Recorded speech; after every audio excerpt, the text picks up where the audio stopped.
कभी सोचा है अगर एक इंसान को अपनी पहचान छुपानी पड़े, अपने ही नाम को मिटाकर एक नई जिंदगी जीनी पड़े, और वो भी दुश्मन के बीच रहकर, हर रोज मौत का सामना करते हुए?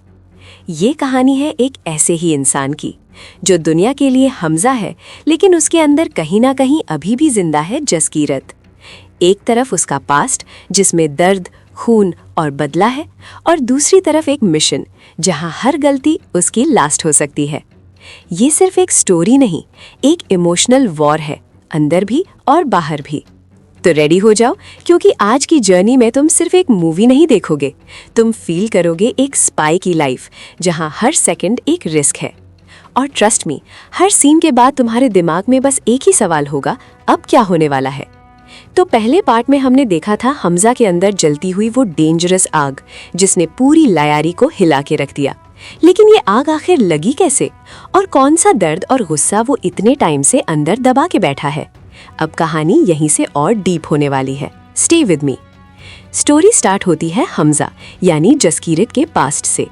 एक सिंपल खुश फैमिली मोमेंट जहां वो अपने घर वालों के साथ फोटो ले रहा होता है। रीजन, उसकी आर्मी में जॉब लग चुकी है और वो ट्रेनिंग के लिए जाने वाला है। घर में खुशी का माहौल है, माँ, बाप, बहन और उसका क्लोज दोस्त पिंडा सब प्राउड फील कर रहे हैं। लेकिन ये खुशी ज्यादा देर टिकने वाली नहीं है। कुछ दिन बाद सीन शिफ्ट होता है। जसकीरत और पिंडा एक यूपी के पावरफुल पॉलिटिशियन के पास जाते हैं।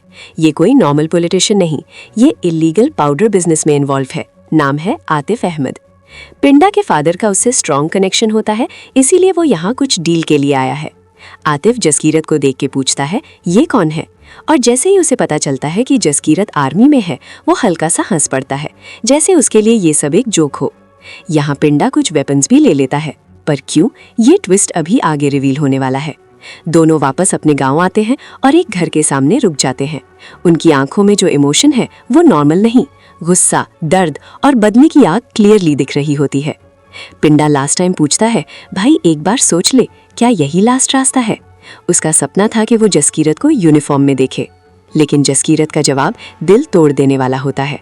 वो कहता है, अगर किस्मत ने चाहा तो अगले जन्म में यूनिफॉर्म पहन लूंगा, लेकिन इस जन्म में मुझे अपने फैमिली के लिए खड़ा होना है। और बस यहीं से स्टोरी एक डार्क टर्न लेती है। जसकीरत सीधा घर के अंदर घुसता है और एक आदमी से पूछता है, मेरी बहन कहाँ है? वो आदमी उसे कंफ्यूज करने की कोशिश करता है, लेकिन जसकीरत समझ जाता है और फिर एक के बाद एक वो सबको मारना शुरू कर देता है। हर एक से बस एक ही सवाल, मेरी बहन कहाँ है? उस वक्त ऐसा लग रहा होता है जैसे उसके अंदर का इंसान खत्म हो चुका है और सिर्फ गुस्सा बाकी है। वो अकेला ही पूरे खानदान को खत्म कर देता है। आखिर में एक आदमी बताता है, उसकी बहन एक जगह बंद है, टिल्लू पंप वाली कोठी में, और अब जो होने वाला है वो और भी पेनफुल है। जसकीरत तुरंत वहां पहुंचता है और जो वो देखता है उसे वो टूट जाता है। उसकी बहन बुरी हालत में, मार खाई हुई, बंधी हुई। ये सब देखकर उसकी आंखों में आंसू आ जाते हैं। वो उसे गले लगा लेता है। ये मोमेंट पूरे इमोशन से भरा हुआ है, लेकिन असली सच अभी बाकी है। सीन शिफ्ट होता है कोर्ट में, जहां पूरी बैक स्टोरी रिवील होती है। एक लोकल एमएलए जो गैंगस्टर भी है, उसने जमीन के चक्कर में जसकीरत के फादर को ब्रूटली मार दिया और उनकी डेड बॉडी को पेड़ पर लटका दिया। लेकिन उनका जुल्म यही नहीं रुकता। उन लोगों ने उसकी दोनों बहनों के साथ भी बुरा बर्ताव किया। बड़ी बहन को मार दिया और छोटी को उठाकर अपने पास रख लिया। अब समझ आता है जसकीरत के अंदर इतना गुस्सा क्यों था। कोर्ट के हिसाब से उसने 12 लोगों को मारा और जज उसे डेथ पेनल्टी सुना देता है। एग्जीक्यूशन से पहले वो अपनी माँ और पिंडा से मिलता है। पिंडा उसकी बहन से प्यार करता है और जसकीरत उसे कहता है कि वो उसका ख्याल रखे। फिर उसे फांसी के लिए ले जाया जाता है। लेकिन यहाँ आता है एक शॉकिंग ट्विस्ट। रास्ते में कुछ लोग उस पर अटैक करते हैं और उसे उठाकर ले जाते हैं। जब उसकी आंख खुलती है तो सामने होता है ऑफिसर सुशांत। पता चलता है कि ये कोई गैंग नहीं बल्कि इंडियन एजेंसी थी जिसने उसे बचाया। उन्होंने उसके अंदर वो आग देखी और अब वो उसे एक मिशन देना चाहते हैं। तब एंट्री होती है अजय सन्याल की। वो कहते हैं, ऐसे लोग हर रोज पैदा नहीं होते, तुम स्पेशल हो। ऑफर सिंपल है, कंट्री के लिए काम करो, लेकिन दुनिया के लिए तुम मर चुके हो। अपने फैमिली से कभी नहीं मिल पाओगे और बदले में उसकी माँ को हर महीने पेंशन मिलेगी। जसकीरत के पास कोई ऑप्शन नहीं होता। वो हाँ कर देता है और अब कहानी एक नए लेवल पर शिफ्ट होने वाली है। वो काबुल पहुंचता है जहां से उसे एक नोट मिलता है लायारी जाने के लिए। जाने से पहले वो अपनी फैमिली की फोटो देखता है, आंखों में आंसू, दिल में दर्द। उसे पता है जिस रास्ते पर वो चल पड़ा है वापस आना मुश्किल ही नहीं, ऑलमोस्ट इम्पॉसिबल है। वो उस फोटो को जला देता है और यहीं से जन्म होता है हमजा का। एक नया नाम, एक नई आइडेंटिटी और एक नई कहानी। और अब आगे क्या होने वाला है लायारी में? कैसे ये आग पूरे सिस्टम को हिला देगी? अब तक आलम हमजा को पूरी कहानी सुना चुका होता है और जैसे हम जानते हैं आलम खुद भी एक इंडियन स्पाई है। मतलब गेम सिर्फ गैंग वॉर का नहीं, इंटेलिजेंस लेवल पर भी चल रहा है। नेक्स्ट सीन में हम देखते हैं रहमान डाकू जो अब मर चुका है। पूरे एरिया में उसका शोक मनाया जा रहा है, लोग उदास हैं, लेकिन दूसरी तरफ अरशद पप्पू एंट्री लेता है और बिना टाइम वेस्ट किए खुद को लियारी का नया किंग डिक्लेयर कर देता है। उसे लगता है रहमान गया, अब मैं राज करूंगा, लेकिन उसे नहीं पता असली गेम अब स्टार्ट होने वाला है। इधर मेजर इकबाल मिलता है एसपी चौधरी से और सीधा सवाल करता है रहमान को क्यों मारा। एसपी एक फेक स्टोरी बनाता है कि किसी लैंड इशू की वजह से ये सब हुआ, लेकिन रियलिटी कुछ और ही होती है। इसी बीच रोड पर एक हॉरिफाइंग सीन होता है। एक आदमी को लोग जिंदा जला देते हैं सिर्फ इसलिए क्योंकि उसने अपनी दुकान देने से मना कर दिया। लोगों को भड़काने के लिए झूठी अफवाह फैलाई जाती है और फिर भीड़ उसे मार देती है। यहाँ से क्लियर हो जाता है सिस्टम कितना करप्ट हो चुका है। स्टोरी शिफ्ट होती है उज़ैर बलोच पर। अपने भाई की मौत के बाद वो मेंटली अनस्टेबल हो चुका है। सिर्फ एक ही मिशन, एसपी चौधरी का सर चाहिए। लेकिन हमजा उसे समझाता है चौधरी तक पहुंचना इजी नहीं, उसके आसपास रेंजर्स रहते हैं। और फिर हमजा एक बड़ा नाम लेता है, अरशद पापू। वो बताता है कि रहमान की इन्फॉर्मेशन भी उसी ने लीक की थी। प्रूफ के लिए हमजा एक और इंडियन स्पाई रिजवान को बुलाता है जो सीक्रेटली अरशद की गैंग में घुसा हुआ था। रिजवान की बात सुनकर उज़ैर को यकीन हो जाता है और बस यहीं से स्टार्ट होती है लियारी गैंग वॉर। एक तरफ उज़ैर बलोच, दूसरी तरफ अरशद पापू। कई दिन तक खूनी क्लैश चलता रहता है। हर गली, हर रोड वायलेंस से भर जाती है। हमजा इस केओस का फुल एडवांटेज लेता है। वो चाहता है अरशद की गैंग कंप्लीटली खत्म हो जाए, लेकिन प्रॉब्लम ये है अरशद सामने ही नहीं आ रहा। तब हमजा एक डेंजरस आइडिया देता है, पूरे एरिया को जला दो, वो खुद बाहर आ जाएगा। और यहीं से डिस्ट्रक्शन अपने पीक पर पहुंचता है। हर तरफ आग, तोड़फोड़, लोग डर के मारे चुप। डर के मारे अरशद जमील को कॉल करता है। जमील उसे बोलता है किसी भी तरह मेरी डेयरी फैक्ट्री तक पहुंच जाओ। अरशद तुरंत वहां पहुंचता है, लेकिन वहां उसका इंतजार हो रहा होता है। हमजा और उज़ैर दोनों ऑलरेडी वहां होते हैं। वो अरशद को पकड़कर ब्रूटल तरीके से मारते हैं और फिर उसे लियारी की रोड्स पर ले जाते हैं। पब्लिक के सामने उसका एंड कर दिया जाता है और लोगों के दिल में सिर्फ एक चीज रह जाती है, खौफ। अब ऑफिशियली लियारी का नया किंग है उज़ैर बलोच, लेकिन पूरा एरिया अब लाशों से भरा पड़ा है। और ये सब देखकर पाकिस्तान का प्राइम मिनिस्टर गुस्से में आ जाता है। वो जमील को सुनाता है पब्लिक तुम्हारा रेजिग्नेशन मांग रही है। तब मेजर एक नया प्लान देता है। लोगों का अटेंशन डाइवर्ट करते हैं। कुछ इनोसेंट बलूच स्टूडेंट्स को उठाओ, उन्हें टेररिस्ट डिक्लेयर करो और पब्लिक का फोकस चेंज करो। ये पॉलिटिक्स का डार्क साइड है जहां सच को छुपाया जाता है। पीएम डिसाइड करता है कि अब पीएससी पार्टी से अलायंस तोड़ दिया जाए और उज़ैर को भी टेम्परेरीली जेल भेजने का प्लान बनता है। जब उज़ैर को ये पता चलता है, हमजा उसे दुबई भागने को कहता है, लेकिन ये भी एक ट्रैप होता है। जैसे ही उज़ैर दुबई लैंड करता है, पुलिस उसे अरेस्ट कर लेती है। इधर एसपी चौधरी और भी डेंजरस हो जाता है। वो कुछ इनोसेंट बच्चों को टेररिस्ट बोलकर मार देता है, जिसमें एक बलोच लीडर का बेटा भी होता है। अब बदला और भी डेंजरस होने वाला है। अब लियारी की कुर्सी खाली है और सिर्फ एक नाम बचा है, हमजा। अब पूरी पावर उसके हाथ में आ चुकी है। पॉलिटिकल लेवल पर भी गेम बदल रहा है। हमजा ऑपोजिशन से हाथ मिलाता है, जिसे लीड करता है नवाज शफीक। इलेक्शन होता है और नवाज की पार्टी जीत जाती है। मतलब अब पावर भी हमजा के कंट्रोल में है और ग्राउंड भी। इसी बीच एक और ट्विस्ट, हमजा अब बाप बन चुका है। दूसरी तरफ मेजर इकबाल की पर्सनल लाइफ दिखाई जाती है। उसका फादर, एक एक्स ब्रिगेडियर, उसे कॉन्स्टेंटली इंसल्ट करता है कि वो इंडिया को नुकसान नहीं पहुंचा पाया। ये सब सुनकर इकबाल के अंदर भी गुस्सा भर रहा है, लेकिन वो चुप रहता है। फिर हमजा मिलता है बलोच लीडर से और उसे दिया जाता है टाइटल शेर बलोच, जो पहले रहमान के पास था। मतलब अब सिर्फ लयारी नहीं, पूरा बलोच सपोर्ट भी हमजा के साथ है। और अब आता है सबसे बड़ा रिवील। मेजर इकबाल हमजा को एक लग्जरी हवेली में ले जाता है, जहां फाइनली हम मिलते हैं बड़े साहब से। और वो कौन है? दाऊद इब्राहिम। हमजा उसे देखकर शॉक हो जाता है, क्योंकि ये नाम सिर्फ सुना था, आज सामने खड़ा है। दाऊद बोलता है, जब से चाय वाला पावर में आया है हमारे लोगों में डर बढ़ गया है। और फिर वो एक नया प्लान शेयर करता है इंडिया को डैमेज करने के लिए। और अब कहानी एक और लेवल पर एंटर करने वाली है, ग्लोबल लेवल का गेम, जहां हर मूव का इम्पैक्ट बहुत बड़ा होगा। आगे क्या प्लान है, हमजा किस तरफ खड़ा होगा और ये गेम कितना डेंजरस होने वाला है। अब कहानी और भी डेंजरस लेवल पर एंटर कर चुकी है। दाऊद का मास्टर प्लान क्लियर होता है, इंडिया के इलेक्शंस में पैसा डालकर अपना बंदा जितवाना, ताकि सिस्टम को अंदर से कंट्रोल किया जा सके। और सिर्फ इतना ही नहीं, पाकिस्तान से ड्रग्स इंडिया भेजकर ह्यूज प्रॉफिट कमाना और उस पैसे से और वेपन्स खरीदकर सिस्टम को और वीक करना। मतलब एक तीर से दो निशान, पैसा भी और पावर भी। इस प्लान को एग्जीक्यूट करने के लिए इंडिया से कुछ लड़कों को बुलाया जाता है और इनमें से एक नाम सुनकर हमजा का दिल हिल जाता है, पिंडा। हाँ, वही पिंडा, उसका पुराना दोस्त। अब वो इस इलीगल बिजनेस का हिस्सा बन चुका है। हमजा उसे देखकर शॉक हो जाता है और थोड़ा डर भी, कहीं वो पहचान ना ले। लेकिन पिंडा नशा में होता है, इसीलिए पहचान नहीं पाता। इसी बीच एक और डेंजरस एंट्री होती है, ज़ाहूर मिस्ट्री, वही टेररिस्ट जो पहले प्लेन हाईजैक कर चुका था और अब यहाँ बिजनेस चला रहा है।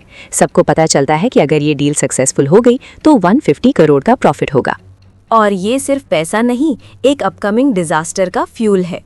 खुशी में पार्टी रखी जाती है, म्यूजिक, लाइट्स, सब नॉर्मल लग रहा होता है, लेकिन अंदर ही अंदर सब कुछ डेंजरस चल रहा होता है। इसी पार्टी के बीच पिंडा हमजा को बाथरूम ले जाता है और यहाँ एक बड़ा ट्विस्ट, पिंडा उसे पहचान लेता है। तो जस्सी है ना? उसकी आवाज़ में शॉक भी है और थोड़ा दर्द भी।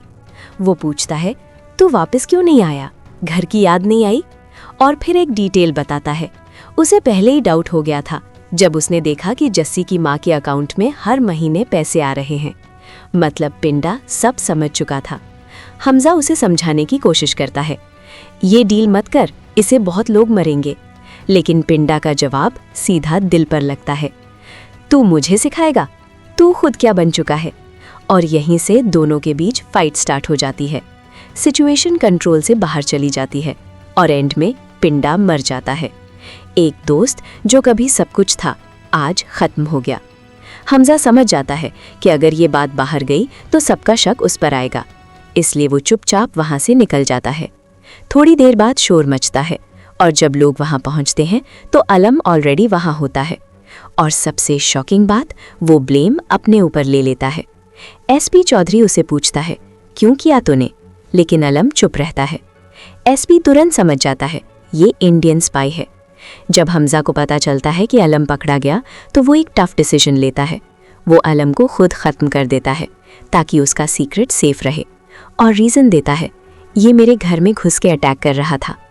लेकिन ये स्टोरी एसपी चौधरी को थोड़ी अजीब लगती है। उसे डाउट हो जाता है। वो अपने आदमी को बोलता है, हमजा पर नज़र रखो, और यहीं से टेंशन और बढ़ने वाली है। ये सब बातें दूर से सुन रही होती है यलीना। वो तुरंत हमजा के रूम में जाती है और वहाँ उसे मिलती है एक डायरी जिसमें उसके सारे सीक्रेट्स लिखे होते हैं। अब यलीना को सच पता चल जाता है, हमजा एक स्पाई है। जैसे ही हमजा वापस आता है वो उस पर गन पॉइंट कर देती है और कहती है, सच बताओ। अब हमजा के पास कोई ऑप्शन नहीं होता, वो सब सच बता देता है, अपनी असली आइडेंटिटी, अपना मिशन। और फिर एक सवाल करता है, क्या तुम्हें लगता है यहाँ सब सही हो रहा है? वो एक्सप्लेन करता है कि सिस्टम दोनों तरफ से गलत है और इनोसेंट लोग हर जगह मर रहे हैं। यलीना ये सब सुनकर उसे माफ़ कर देती है और एक इम्पॉर्टेंट इन्फो देती है, एसपी चौधरी को अब तुम पर शक हो गया है। ये सुनते ही हमजा समझ जाता है अब नेक्स्ट टारगेट कौन है। वो सीधा बलोच लीडर के पास जाता है और एक प्लान बनाता है। प्लान सिंपल है, उज़ैर बलोच कल पाकिस्तान वापस आ रहा है और एसपी उसे मारने वाला है, तो क्यों ना इसी रूट पर एसपी को ही उड़ा दिया जाए। नेक्स्ट डे हमजा एसपी को कॉल करता है और उसे मिसलीड करता है, इस रूट पर डेंजर है, दूसरे रास्ते से जाओ। लेकिन एसपी भी स्मार्ट होता है, वो अपनी जगह एक जूनियर को भेज देता है और खुद रूट चेंज कर देता है। लेकिन हमजा एक स्टेप आगे होता है। जैसे ही एसपी हाईवे पर आता है, एक गाड़ी उसका पीछा करती है और फिर एक मैसिव ब्लास्ट। एसपी चौधरी का एंड हो जाता है। एक और पावरफुल प्लेयर गेम से बाहर। उसकी डेथ से सब शॉक में होते हैं, लेकिन उसका जूनियर अब और अग्रेसिव हो जाता है और इन्वेस्टिगेशन और तेज कर देता है। इधर उज़ैर वापस पाकिस्तान आता है और उसे 12 साल की सजा मिलती है। हमजा उसे प्रॉमिस करता है, कुछ टाइम दो, मैं तुम्हें बाहर निकालूंगा। लेकिन सच क्या है, हमजा सिर्फ अपनी पावर सिक्योर कर रहा है। सब कुछ कंट्रोल में करने के बाद हमजा दुबई जाता है अजय सान्याल से मिलने। वो बताता है पाकिस्तान 60,000 करोड़ की फेक करेंसी इंडिया भेजने वाला है। अगर ये सक्सेसफुल हो गया तो इकोनॉमिक सिस्टम हिल सकता है। अजय समझ जाता है सिचुएशन सीरियस है और फिर एक हिस्टोरिक डिसीजन होता है। इंडिया में 500 और 1000 के नोट्स बंद कर दिए जाते हैं। गेम पलट गया। मेजर इकबाल ये देखकर शॉक हो जाता है क्योंकि उनका पूरा प्लान फेल हो चुका है। जो करेंसी उन्होंने बनाई थी अब यूजलेस हो गई है और अब ये वॉर सिर्फ ग्राउंड पर नहीं, इकोनॉमी और पॉलिटिक्स में भी लड़ी जा रही है। आगे क्या होगा, हमजा का नेक्स्ट मूव क्या है और क्या ये गेम यहीं रुकने वाला है या और डेंजरस होने वाला है? अब कहानी अपने फाइनल स्टेज पर आ चुकी है और स्टेक्स अब सबसे ज्यादा हाई हैं। जो बिजनेसमैन फेक करेंसी प्रिंट कर रहा था वो अब टोटली ब्रेक डाउन हो चुका है। इतना पैसा जो अब किसी काम का नहीं रहा। वो घबराकर हमजा को कॉल करता है, भाई मुझे बचा ले वरना बड़े साहब मुझे जिंदा नहीं छोड़ेंगे। हमजा उसे एक रास्ता बताता है और फिर वो पूरा पैसा जला दिया जाता है। मतलब गेम का एक और चैप्टर यहीं खत्म। इधर इंडिया में आतिफ अहमद भी फाइनली जेल चला जाता है। उसके सारे क्राइम्स उसे पकड़वा देते हैं और अब हमजा को मिलती है फुल फ्रीडम। वो एक मिशन पर निकलता है, जितने भी लोग इस नेटवर्क का हिस्सा है सबको एक एक करके खत्म करना। पूरे सिस्टम में डर फैल जाता है। नाम सुनते ही लोग कांपने लगते हैं और आखिर में वो पहुंचता है ज़हूर मिस्त्री के पास और उसका भी एंड कर देता है। अब सिर्फ एक बड़ा नाम बचा है, दाऊद। ये सब देखकर दाऊद भी पैनिक हो जाता है। वो मेजर और हमजा दोनों को बुलाता है और कहता है पता करो कौन कर रहा है ये सब। साथ ही वो कुछ लोगों को इंडिया भेजने का प्लान भी एक्टिवेट करता है। लेकिन हमजा भी रेडी है। इस बार वो एक साइलेंट प्लान के साथ आता है। एक केमिकल यूज करके दाऊद को खत्म करने की कोशिश करता है, लेकिन लास्ट मोमेंट पर एक नर्स आ जाती है और दाऊद बच जाता है। एक और चांस हाथ से निकल गया। दूसरी तरफ आतिफ अहमद का भी एंड हो जाता है और अब एसपी का जूनियर ऑफिसर जो पहले से हमजा पर नजर रखा हुआ था उसे सच का पता चल जाता है। कंफर्म करने के लिए वो यलीना को थ्रेटन करता है। अपने बच्चे की सेफ्टी के डर से यलीना सच बता देती है। अब सब क्लियर है, हमजा एक इंडियन स्पाई है। जूनियर ऑफिसर तुरंत मेजर इकबाल को इन्फॉर्म करता है।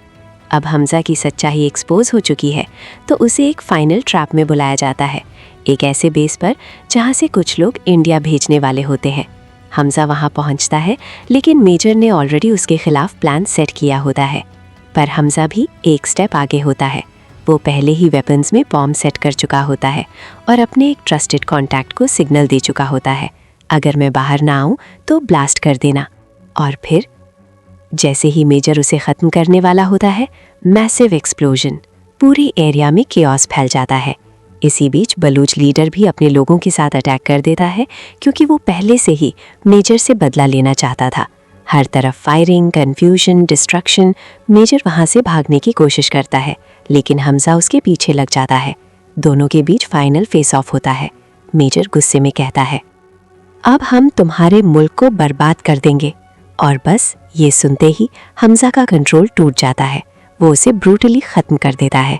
एक और बड़ा खिलाड़ी गेम से बाहर। उसके बाद हमजा यलीना को कॉल करता है और कहता है, मेरी कहानी यहीं तक थी। वो उसे सॉरी बोलता है और लास्ट गुड बाय कह देता है। लेकिन गेम अभी ख़त्म नहीं हुआ। अचानक आईएसआई के लोग आ जाते हैं और हमजा को पकड़ लेते हैं। उसे टॉर्चर किया जाता है। उसे पूछा जाता है, बाकी एजेंट्स कहाँ हैं? लेकिन हमजा कुछ नहीं बोलता। तभी एक अनएक्सपेक्टेड मूव होता है। अजय सान्याल का कॉल आता है। वो आईएसआई चीफ को प्रेशर डालते हैं कि हमजा को छोड़ दिया जाए, लेकिन आईएसआई रेडी नहीं होती। वो दुनिया को दिखाना चाहते हैं कि उन्होंने एक इंडियन एजेंट पकड़ा है। तब अजय एक मास्टर स्ट्रोक चलते हैं। वो एक वीडियो भेजते हैं जिसमें आईएसआई चीफ सीक्रेटली इजराइल के लोगों से मिल रहा होता है।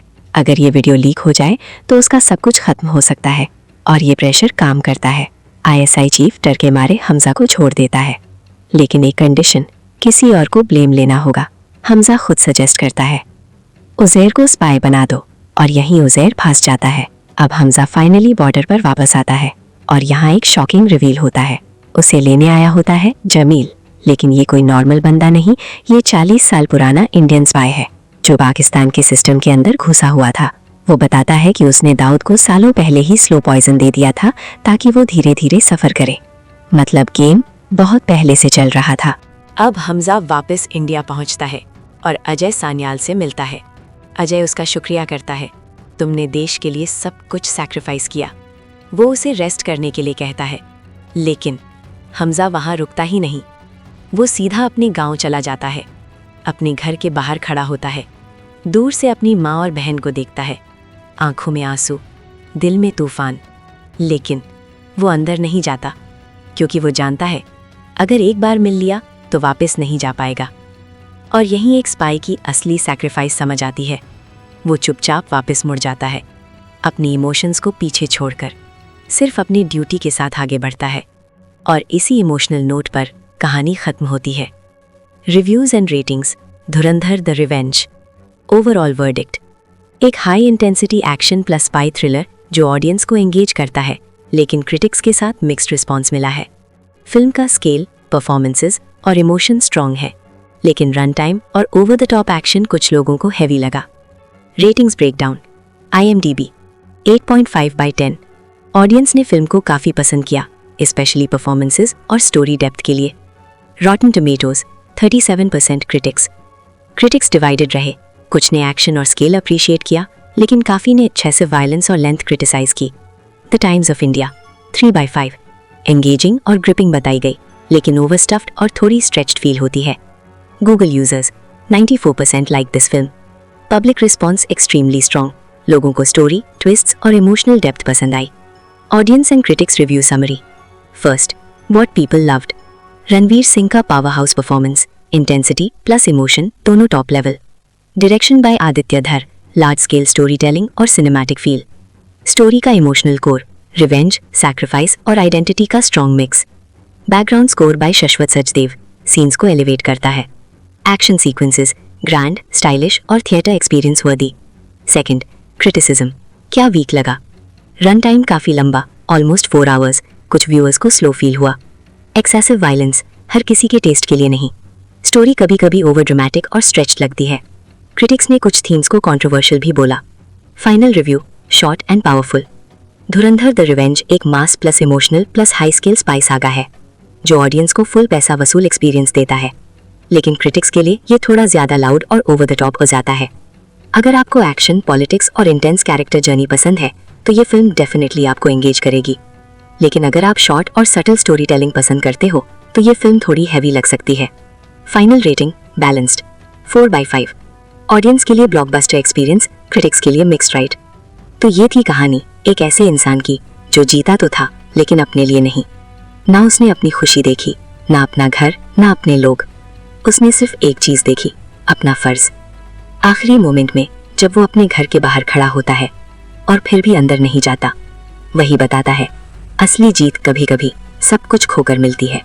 अब आप बताओ, क्या ये सच में जीत थी या एक ऐसी जिंदगी जहां इंसान खुद ही अपनी कहानी का विलन बन जाता है? अगर आपको ये स्टोरी फील हुई हो तो वीडियो को लाइक ज़रूर करना और चैनल फिल्मी दुनिया हिंदी उर्दू को सब्सक्राइब कर लेना, क्योंकि यहाँ सिर्फ मूवीज़ एक्सप्लेन नहीं होती, यहाँ हर कहानी को दिल से महसूस करवाया जाता है। मिलते हैं नेक्स्ट वीडियो में एक और पावरफुल स्टोरी के साथ।